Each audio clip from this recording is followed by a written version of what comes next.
মতো তার কোনো চিন্তা চেতনা থাকে না। আল্লাহ পাক রব্বুল আলামিনের কাছে ফেরেশতারা ডাক দিয়ে বলে, ওগো আল্লাহ, আপনার এই ফেরেশতারাও তো আসে নাই,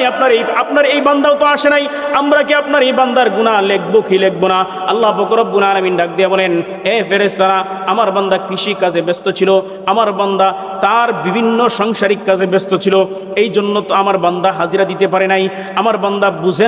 নাই, অতএব বান্দা আসরের নামাজে অবশ্যই হাজিরা দিবে, বান্দা অবশ্যই আসরের নামাজে আইসা হাজিরা দিবে। মুসলমান বাবারা আমার, বান্দা যখন আসরের আজান দেয়, আসরের আজান দেওয়ার পরে বান্দা যখন আসরের নামাজে যায় না, আল্লাহ পাক রব্বুল আলামিনের কাছে ফেরেশতারা ডাক দিয়ে বলে, ওগো আল্লাহ, আপনার বান্দা তো আসরের নামাজে আসলো না। আল্লাহ পাক রব্বুল আলামিন বলে,